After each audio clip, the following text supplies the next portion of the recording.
మొట్టమొదటిది విశ్వాసం. దేవుని పిల్లలమైనటువంటి మనం మన విశ్వాస సంబంధమైనటువంటి విషయం మీదకు వస్తుంది ఈ పరిస్థితి అంతా.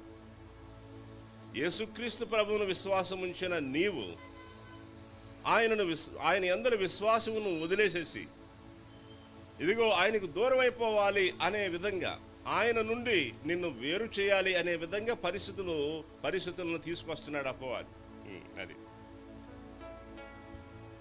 ప్రభువును విశ్వాసం ఉంచినటువంటి విశ్వాసం.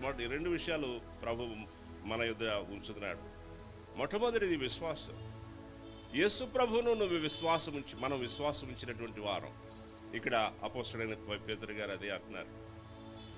అమూల్యమైన మన విశ్వాసం అగ్ని పరీక్షల వలన శోధనకు నిలిచినదై దేవుని వలన మెప్పు ఘనత కలగటానికి అవి కారణంగా ఉన్నాయి. అందుచేత ఇదిగో మీ విశ్వాసం అమూల్యమైంది.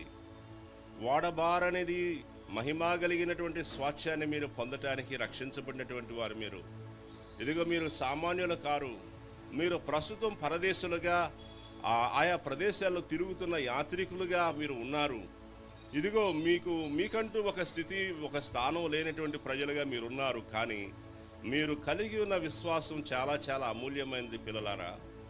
ఇదిగో ఆ విశ్వాసాన్ని దేవుడు మీకు ఇచ్చాడు అని ఈ పేతురు పత్రిక అంతా కూడా క్రైస్తవులకు కలిగిన శ్రమల కాలంలో ఆ శ్రమ ఎదుర్కొనే టైంలో రాసిన పత్రిక.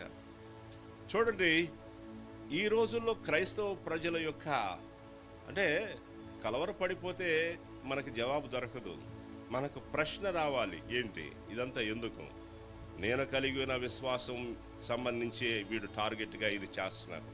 నేను యేసును విశ్వసించిన వ్యక్తినేనా? ఇదిగో నేను ఎంతవరకు ప్రభువును విశ్వాసం ఉంచాను?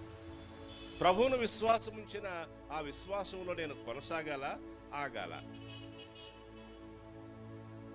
తప్పకుండా ఆలోచన జరుగుతుంది, చాలా మందిలో జరగాలి కూడా.